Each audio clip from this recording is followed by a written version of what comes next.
Hello les amis, je vous retrouve pour une nouvelle vidéo sur le football anglais et la Première Ligue et je vais revenir sur tous les résultats des matchs de la troisième journée du championnat d'Angleterre Première Ligue saison 2024-2025. Alors je vais revenir sur chaque match avec les scores. On verra également le classement de cette Première Ligue après 3 journées, ainsi que le classement des meilleurs marqueurs et des meilleurs passeurs. Et on terminera par le calendrier de la quatrième journée avec les places des équipes qui s'affrontent. On va voir s'il y a des duels intéressants. Et donc dans cette troisième journée, ça a commencé le samedi 31 août par Arsenal contre Brighton.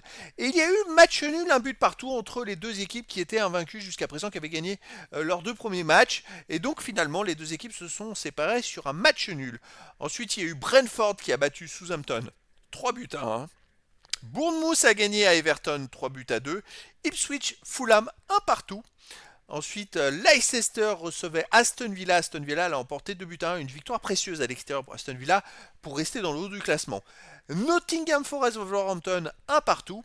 Et le dernier match de la journée du samedi, Manchester City l'a emporté à West Ham 3 buts à 1 avec un triplé de Erling Haaland qui vient de réaliser un deuxième triplé en 2 matchs de suite. C'est exceptionnel.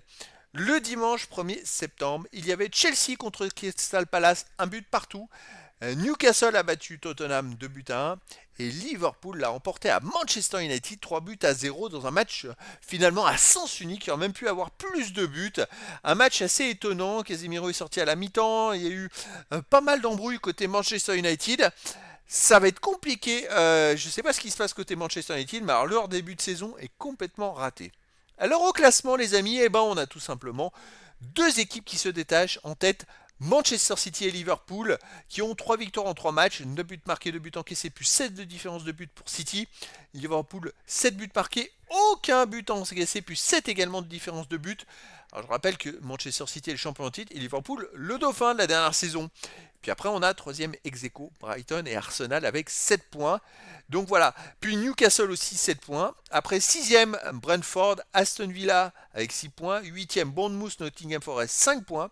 10e Tottenham, Chelsea et Fulham 4 points. 13e West Ham et Manchester United 3 points. 15e Leicester, Crystal Palace, Ipswich et Wolverhampton 1 point. Et les deux derniers, Southampton et Everton, qui n'ont pas gagné, qui ont 0 point. Everton, ça va pas du tout. Et Everton rate complètement son début de saison. Alors on va s'intéresser les amis au classement des buteurs et au classement des passeurs. Donc après 3 matchs, il y a des statistiques fantastiques. Erling Haaland est déjà parti avec 7 buts en 3 matchs, c'est-à-dire qu'il marque plus de 2 buts de moyenne par match. C'est exceptionnel. On a aussi Madueke de Chelsea avec 3 buts, Mbeumo de Brentford 3 buts. Pour Liverpool, Fernando Diaz et Salah 3 buts.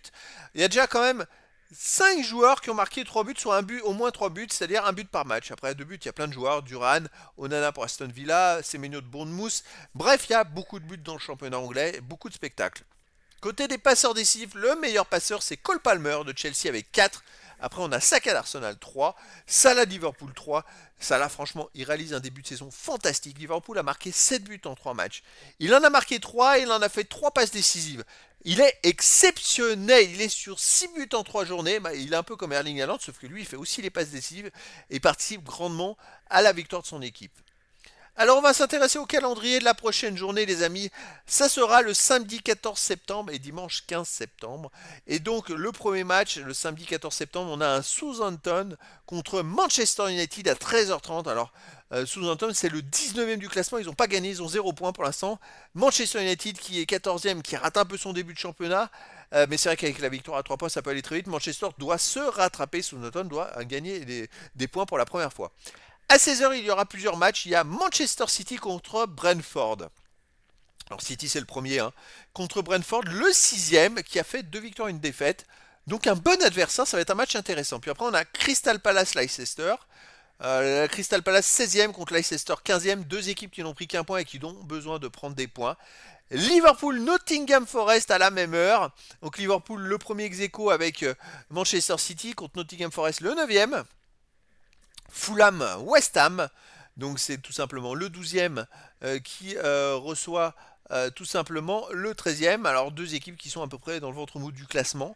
Et le dernier match à 16h, ce sera Brighton contre Ipswich. Brighton, le 3e, contre Ipswich, le 17e qui n'a qu'un point.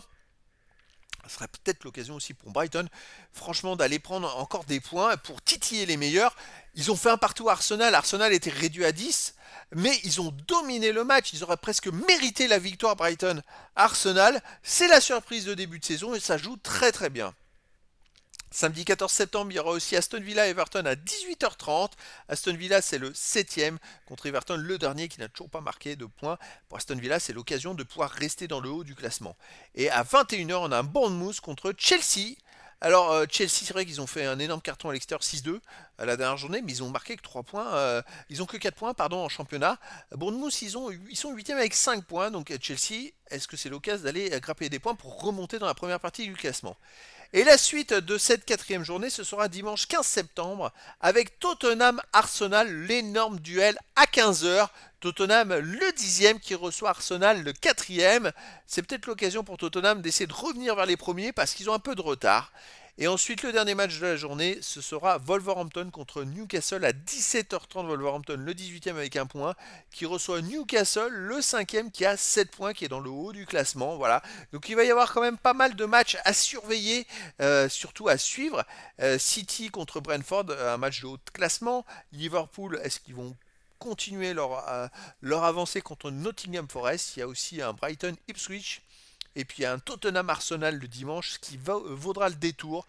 Donc voilà les amis, écoutez, je vous donne rendez-vous les 14 et 15 septembre pour la suite du championnat de Première Ligue. Et je vous dis à très bientôt pour une nouvelle vidéo.